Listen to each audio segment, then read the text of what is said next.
surfing. That's all we wanna do. That's all we ever knew. Surfing, surfing in the midst of the night, over the glassiness of the sky. We went surfing, surfing. We went surfing.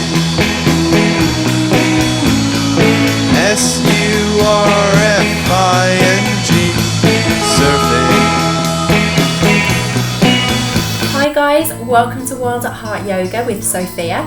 Today's video is about my surfing journey and how I got into surfing despite the fact that I live in the most landlocked city within England. And do you know what? It's going to sound so melodramatic, but it is the God's honest truth. Surfing literally saved my life. There was a period within my early 20s where I'd left university and I honestly felt like I'd fallen off this academic conveyor belt into the land of where all your hopes and dreams go to die. And it was around the time that I'd had I was really in love with someone and that ended terribly. And I was going through a lot of emotional trauma, and I realise now, in hindsight, I was massively depressed and I didn't get any help. And there was a point when that depression was so bad, I honestly wanted to end my life. And I am, to everybody who knows me, a very positive person. And I can tell you what, I hid it really well because I really genuinely was at my wit's end. And there was this one particular day, I was walking across a canal. Thank God I had my family dog with me, because I honestly was looking at these bridges wondering whether I could do it.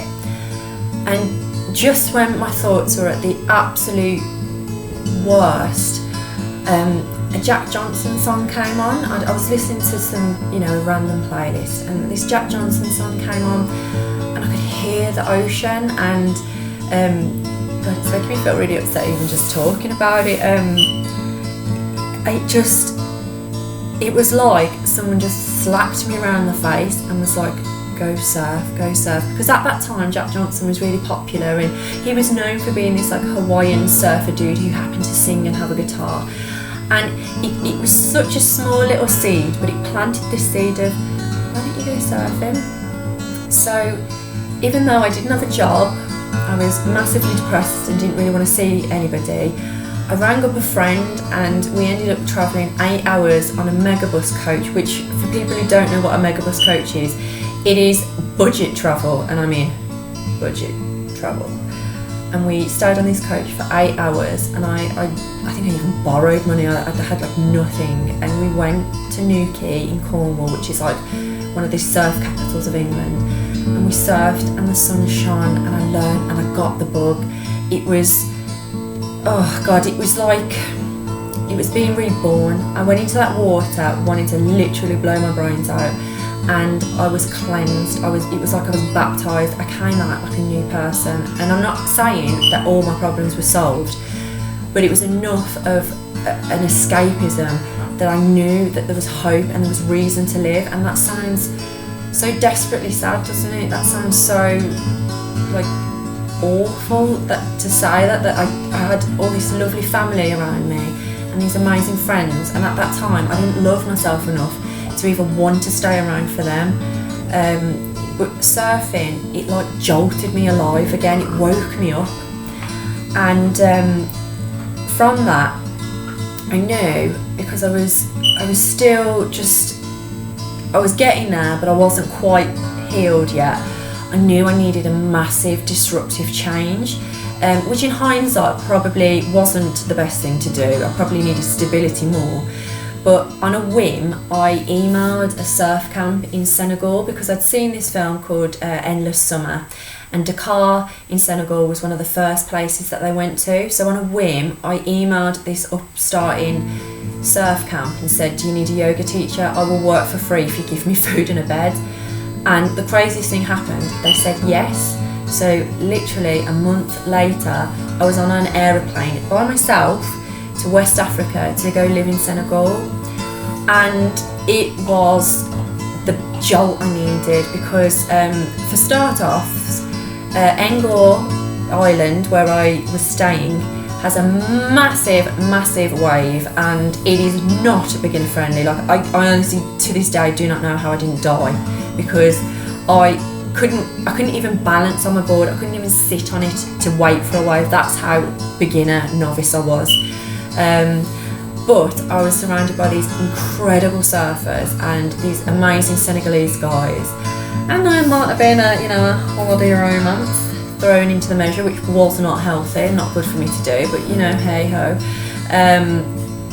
But I literally lost all my money, wasted all my money, had to come home early, but I think it was about 3 months in the end. Those 3 months just like exfoliated my soul. It just woke me up again. And even though I went back to like what at the time felt like a crappy job, in hindsight it wasn't, but I went back to a crappy job in exactly where I was in the West Midlands, so nothing had really changed that much. I felt different and there was that hope.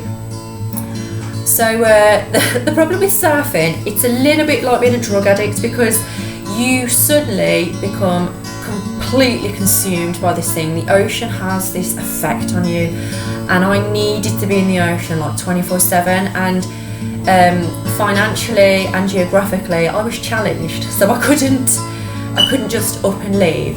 So what I started to do, I got on good old Facebook, and I sent out a message on a community surf girl page. We have a magazine in the UK called Surf Girl magazine, which I was like consuming and like pouring myself over, and I was like, oh my god, this is amazing. So I left a random message on their community Facebook page, and I said, look, in so many words, I want to surf. Is there anyone that wants to surf with me?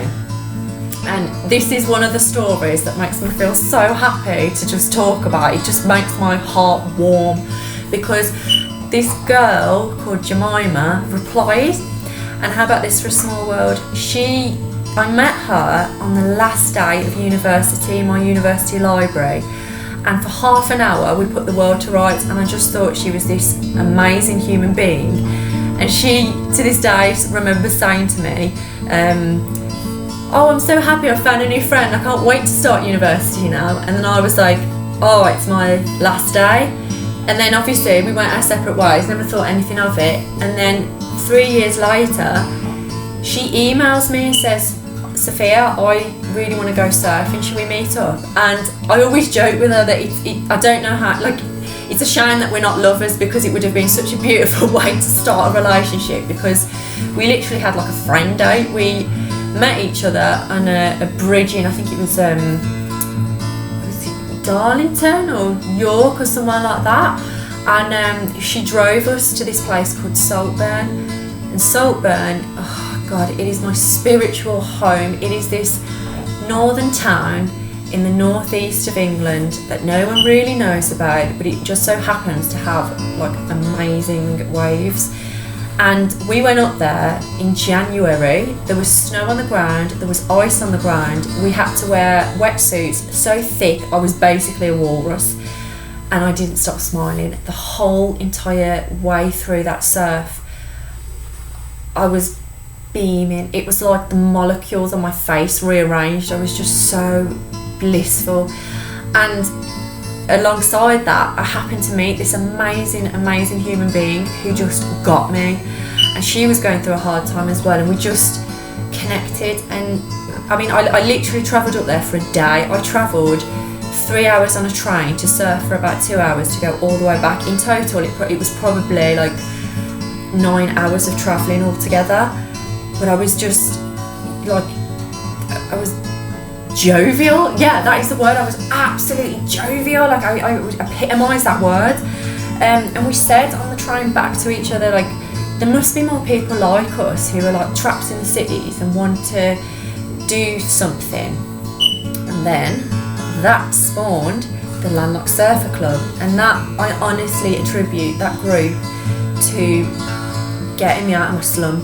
Because what happened was, it started off as just me and Jemima, and we created a Facebook group called the Landlocked Surfers Club, and it started off with a few local surfers from Saltburn, a few of my college friends or university friends that kind of was a bit interested, and suddenly it grew and grew and grew, and we became this like community. And within that community, I mean, we surfed all over the UK.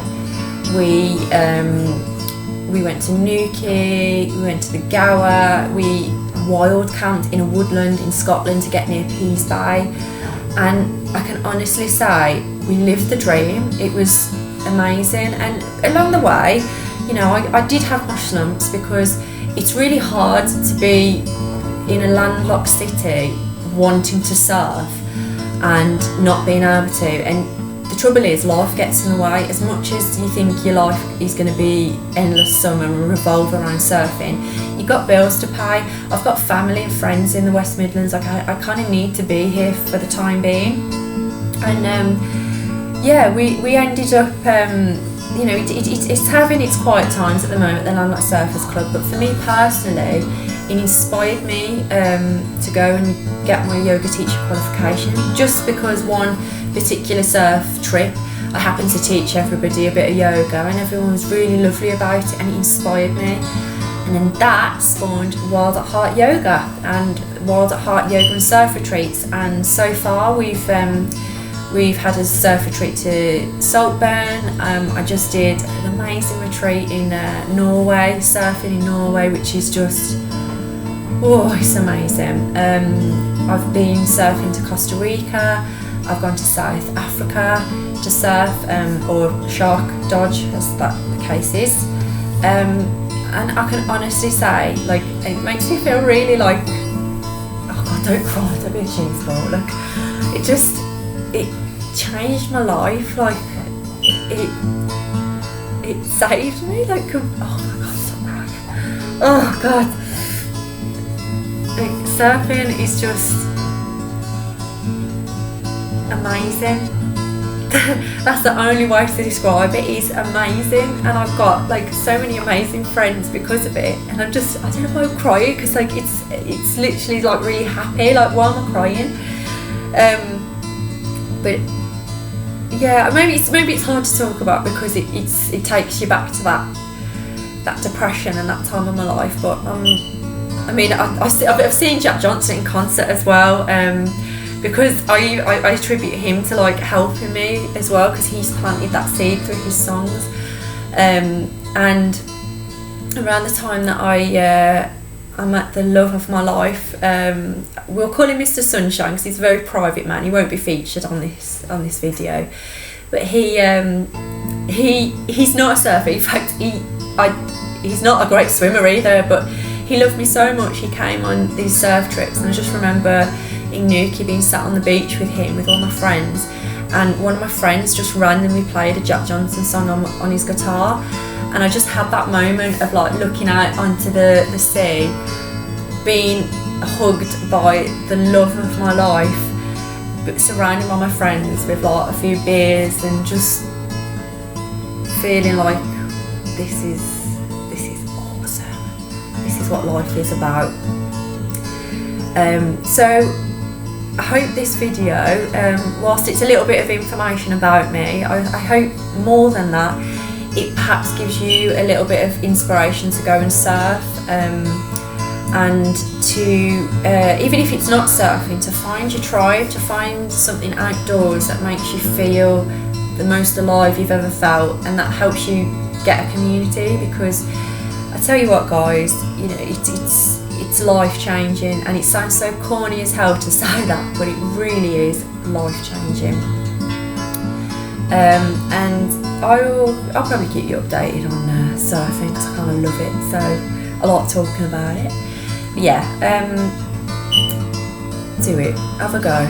Even if it's not the thing that you'll do for the rest of your life and you don't become addicted, it's still really fun to try. And yeah, Thank you for listening. I know I'm just some random bird from the UK just banging on about stuff, but it feels nice talking and knowing that somebody out there will read my blog or look at this video and be connected and hopefully have that connection. So yeah, I've rambled enough. You've got things to do, so I will leave you be. Thank you for listening, guys. Appreciate it. And if you haven't already, I'd really love it if you subscribed as well. All helps, doesn't it? Okay. Laters, dudes. Take care.